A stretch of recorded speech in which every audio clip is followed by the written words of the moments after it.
And we are live. Ooh. Cool. So Trish and I are going to be talking weekly? Fortnightly. Oh, fortnightly, yeah. We're going to be just covering different topics around for hypnotherapists, just on everything we can think about. And today I was having a think about what was something that maybe I've been talking to quite a few people about lately, which is self-care for therapists. We are, of course, talking about hypnotherapists, but that's across the board, eh? Like, Oh, absolutely. healers, Natural, counselors, anything natural. Yeah. yeah, anything. And we always talk about what we need to do for our clients and how we need to help them. But one thing I've noticed is that if you work with people all of the time and you're not careful, you can actually take on just take on the energy of what other people are going through. And it can affect your life, it can affect your health, Your relationship. your nervous system, your relationship. So I thought a good topic would be just around a little chat on self-care and when to notice that you need a bit of a break. Yeah, absolutely. And if you've got any questions for future videos, please inbox them to us or write them down in the comments. But before we get started on that topic, Justine, you know me, I always like to have a bit of a laugh first, okay? So my question for you today, just like the cordial last time, it's drawn randomly from this pack called Normal or Nah, okay? Is it normal or not to get completely naked to poop? I know. No. You imagine if you're in Rotorua, in Rotorua there's a big warehouse and you need to go to the toilet. You imagine if you got naked to poop. if somebody says, yes, I really want to know if they poo away from home.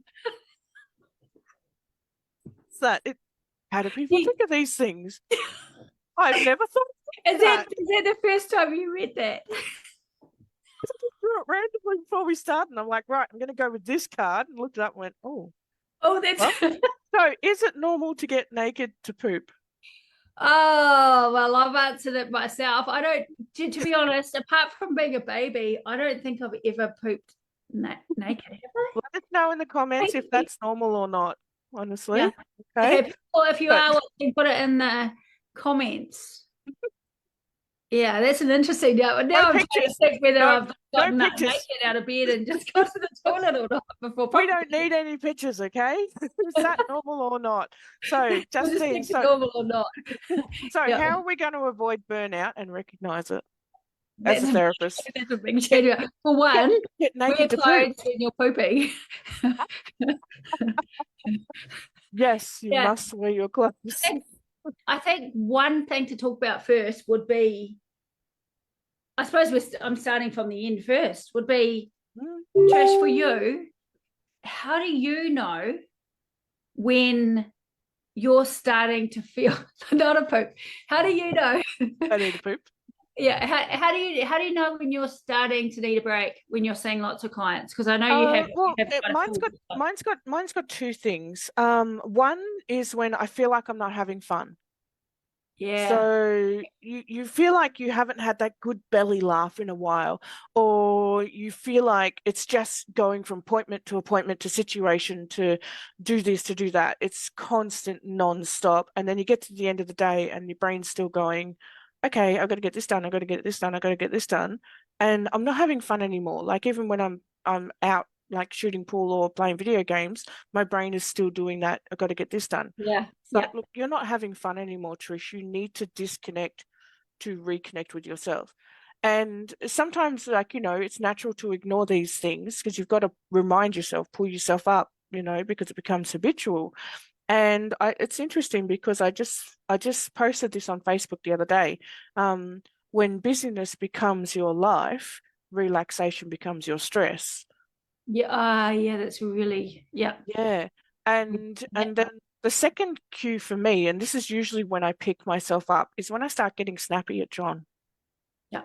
Just for no reason. Like all he'll do is put a cup on the end of the bench. And I'm like, why can't you put that in the dishwasher? It's 2 feet away. And I'm like, oh my gosh, Trish, you have not had fun. We're 2 feet from the dishwasher is triggering you, and I've got to pull myself back. Yeah. So that's me. And, and we get wrapped up in it, I admit. But that's when I've got to go, okay, well, I need to disconnect from social for just a little bit. I need to go and shoot some pool and deliberately put my phone face down and do not look at it until the end of the night, and disconnect to reconnect with Trish. Yeah. So yeah. So what about you? Yeah, I was going to say two things. One, it's a really good point about the phone. I think one thing with hypnotherapists is because we have our page on Facebook and on social media, our business platform and our social engagement, say with family and friends platform, is the same. It So is. for our brain, it's kind of there'll be an intermingle between what should be our Mm. fun, relaxed, enjoy And we're time. also taught, They um, click, yeah, they yeah, mix. we're also taught call to action. So when I did my NLP, you've always got to have your call to action and get onto people now and all this sort of stuff. No, you don't. Yeah. That email can wait till 9 a.m. in the morning, or you can say, no worries, I'll be back on board in my office at blah time. Yeah. It's okay to not be that call to action person. We're like, oh, I've got to get the client, got to give Or for them. me, this week, I think I've got people I need to contact from reaching out Mm, on Monday, but mm. I just really haven't been able to. Yeah. Yeah, and So if they don't wait, then the chances are they're not going to be a good client to work with anyway. yeah, because most people don't make a snap decision unless you're a bit one of those people that go, oh, I want something, and usually that changes pretty quick as well. The Mm, other thing, because our social media and our business interlinks, and for a lot of us, because even if you do have a clinic in town, a mm, lot of your work is done at home because half of your job is advertising and social media and checking your page. So even at home, our jobs interlink with home mm. life. There's no And that's work and And that's home. where we've got to have that discipline as well. Like we need the social media plan or we need the clock on and clock off times. And we have to say to ourselves, turn off. I really admire Annie Walker for this because on Sundays, you can message her on Facebook and, go, hey, blah, blah, blah. She will not respond until the Monday when she's back on. And she will say, look, I'm at a concert or something like that and just do a simple post and she will not clock back on. And she has that discipline to go, no, It's really, Sundays are no social day. They disconnect and she goes out in her garden, she hangs with her friends, go to markets, and she allows herself to not live through the phone or the device. and it's so important. And I think another thing with our job is um, it's the kind of job where everyone is constantly learning. Like everyone is constantly learning, and if it's not constantly learning about the mind, it's constantly learning about business, or it's Yes, we constantly have to have So, so many hats. you have to. So you're constantly learning as well. So your brain, your job almost becomes your identity, Yes.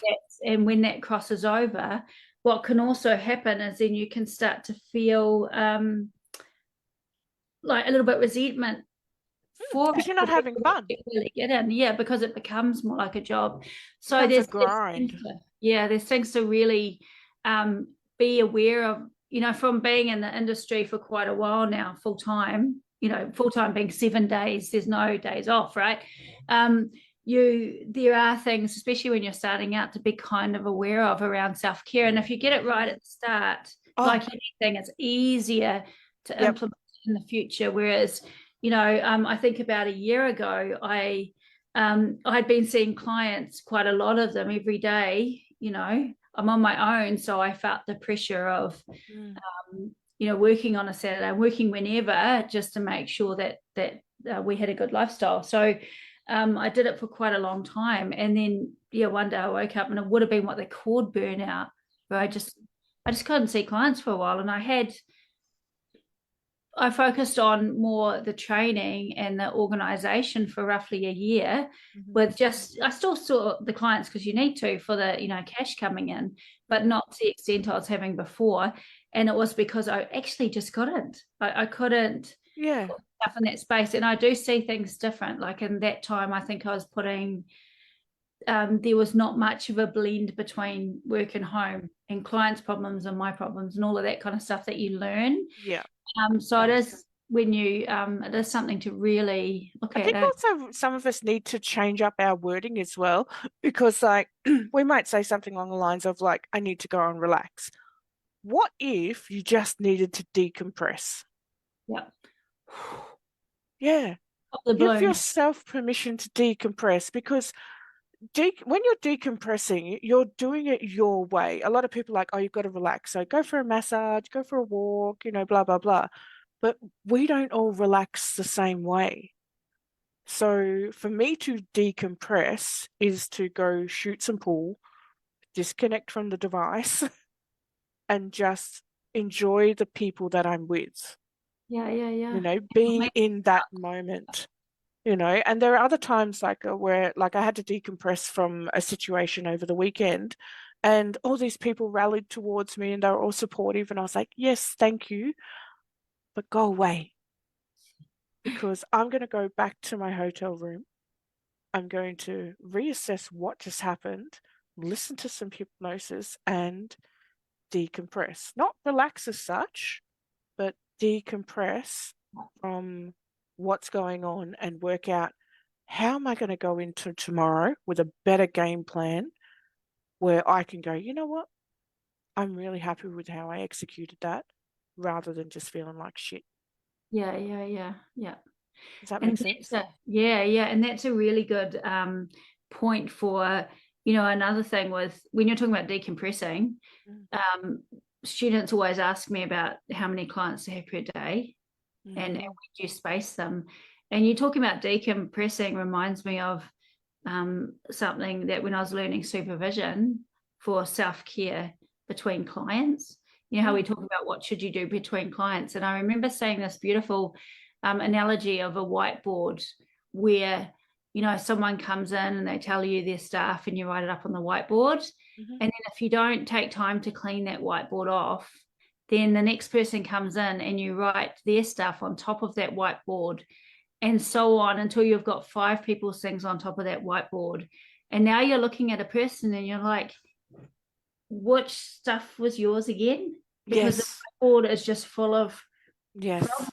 Yep. So, we're talking about us decompressing with also decompressing between the clients gives our mind just a wipe off and a refresh and a getting back into yourself again, and then being prepared for the next person. And I guess if we do that as well, we're not going home with Yeah. 5 or 6 or 7 people's things up on a whiteboard for us to try and wipe clean Yeah, as and we, even if you work from home, you still need to do that. So I yeah, used to have a plastic plant at the door, and there was a Chinese proverb that whenever you come home from work, hang all your bags on the tree at the door, go in and enjoy your family, be in their time and space, and then when you go back to work, pick up all the bags off the tree and take them to work with you. yeah, Or you can leave the bags on the tree, and the tree will go, okay, how do I recycle this into the universe to make it better?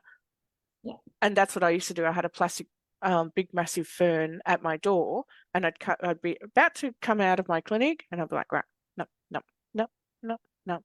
And then as you walk through the door, because that's going transitioning from one room to another, I'd be like, yeah, okay, now I am Trish, that is with John. How was your day, sweetheart? yeah, yeah, yeah, yeah, yeah. Rather than this client didn't get it. Did I do the wrong thing? Put the beat up for work hours if you have to. Yeah, yeah, yeah. And by Yeah, the because time I come back the next day, on the door ain't closed when yeah, you walk out. yeah, yeah, I'm I closed might for do that myself. business, done, and I'll pick that up tomorrow. And I don't know how many times I'd walk through that door and I'd think about that client. I'm like, you know what, Trish, you did your best job Yeah. and you haven't got feedback from them yet. So why are you beating yourself up? I Exactly. guarantee you 99.9% of the time that client would come back within a week or two to their next appointment. They would go, you know what, that last session was really good. I thought about what you said, and I'm like, they needed time to decompress, and I was too busy going, decompress already. Like, It's interesting, eh? Isn't it yeah. funny how sometimes you have clients and it blows me away when the client leaves and you just just have that feeling that you don't get it often, but just Mm. don't know, Yeah, or because they need time because to it's not about process. us, it's not about us either, because it's a process. But the amount of times when you think, oh, like that, and then they come back Mm. with incredible results or whatever, and you're like, what? Mm. Because it's just doesn't happen often, but there's those times that you just don't. It's more like a rapport thing. The rapport's just not there. The energy's just a bit Yeah, and funny, there's and then uncontrollable variables. So yeah, yeah. So what would be your biggest advice to anyone watching this about burnout? burnout. I think the biggest thing for me through mine is I think it's really important, and I'm not doing it right now, is to have the work you, like we are talking about, and the Yes. home you, Mm-hmm. and separating it, Yeah. and making sure that you have things that you actually enjoy for you and you know what they are, so Mm. that you have got a go-to thing that's not work related. Like Yes. I said, in my life, of most of my enjoyment, people might go out and drink and party, but I obsessively love studying, and that's always Me been my too. thing. But now Me it's too. studying. If it's studying your work, for me Mm. now it's like, no, you've got to have something else. So I had a week of binge watching like Yeah. Netflix, Yeah. just to let my brain not have to. I can think about something that's very different. Um, I think for me, when we're talking about our nervous systems, one of the best things you can ever do for the nervous system is to go outside, to smell fresh air, to walk Be in that slowly, moment. look at the trees, just so there's no bloody tiger chasing us. Yeah. And we tell our clients to do that, but Mm-hmm. I actually think we need to do that too, because Yep.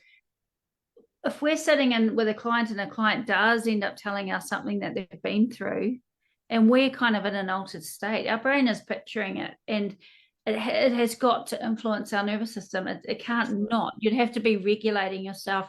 So I think, for me, going outside, and the reason why I say to go outside, because we can do breathing techniques and all of this kind of stuff to regulate. Mm. I'm pretty damn sure that the best way and the quickest way to regulate the nervous system is to actually go outside, to slowly walk, to Yeah. look at the colours of Reconnect with trees. nature. Yeah. Yeah, because our as an animal brain Mm-hmm. can't do that and be chased by a tiger. You literally can't be running away from a threat and going, "Oh, that's a pretty pink flower. I think I smell it. But wait, hang Scared. on, stop chasing me while I look at the flower." So I spend quite a lot of time looking at flowers now and taking photos. Mm. And it did start with a definite knowing that if I didn't regulate, get my Mm. nervous system good, Yeah. then at the end of the day, I'm not helping anyone, because I'll end up being sick. And it does. I think the burnout period is around 7 years for people on mental health Mm-hmm. that don't look after themselves. It's such a small, and Mm-hmm. that'll be for any professions where you're hearing and seeing things that are hard all the time. Even if you just heard, if you're working with grief and every day you were hearing about people passing, I mean, that's got to affect you if you're not. Yeah, absolutely. Absolutely. I know this happens with John because he watches those dash cam videos on Facebook, and then all of a sudden he's paranoid when he's driving, like, get away from me. Like, hey, relax. You've got to stop watching those dash cam videos. It Yeah, does yeah, affect yeah. you. It Because I mean, absolutely does. it becomes your. I think what you look at and what you're around in that moment is your reality. And if your Mm. reality is a lot of people with, I was Like talking to someone being on recently alert. when I first started hypnotherapy, right? Mm-hmm. I didn't have an understanding about how, if we're in an altered state and people are telling us stories, how our brain will picture it and even create a memory of it. So I did have some weird experiences where my body did play out stuff, that stories that I'd heard. But my biggest one was when I was working with weight loss. How I did, at first I was putting on weight for things that I didn't put on weight for before that. because I was hearing this common themes going into my mind. And so that's another thing when I'm with clients. If a client wants to come in, because I work with more trauma related stuff, and a client is telling me they're going to go and start telling me something that I know might trigger or affect me in some way, I put my hands together and I rub my hands and I make sure I can feel them. Because if I can feel my hands, ground, I'm wide awake, I'm here, I'm present, and I'm not in an altered state. Yeah. And so, or I have a pen and I make sure if I'm working with someone that's going to say something that is triggering, I am going to be fully 100% present in my body, because I'm not going to let my brain create a memory or story around that has to be processed at night. Yeah, those dreams. And then, but when if we go into trance together and we're going in a beautiful garden, I'm with them. I'm playing out that script. I'm in that garden as well. Yeah, I'm in the garden too. But when it's the other time talking about the issues, free talks and wide stuff. awake. Yeah, same. Wide awake.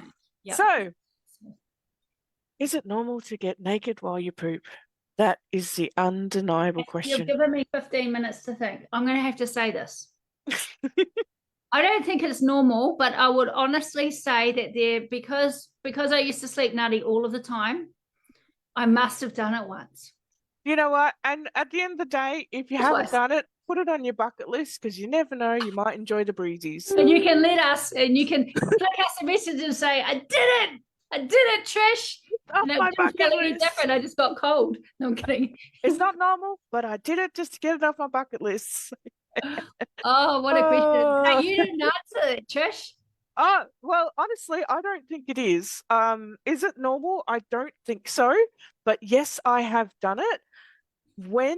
It's because literally when we were kids, we used to go jump in the cattle trough, and Mum wouldn't let you come inside, like once you've got yuck all over your clothes. So you'd strip off naked to go have a shower, and she'd always say, toilet first, then shower. And that's what you did. So yeah, as a kid, absolutely. As an adult, don't know. And if I did, I was probably really drunk. Yep. That's another day. That's another conversation. So yeah. So thank you everybody for joining in. Justine and I will be back in a fortnight. We will have another controversial question for you and some tips on how to keep your business up and growing and to avoid burnout as a therapist.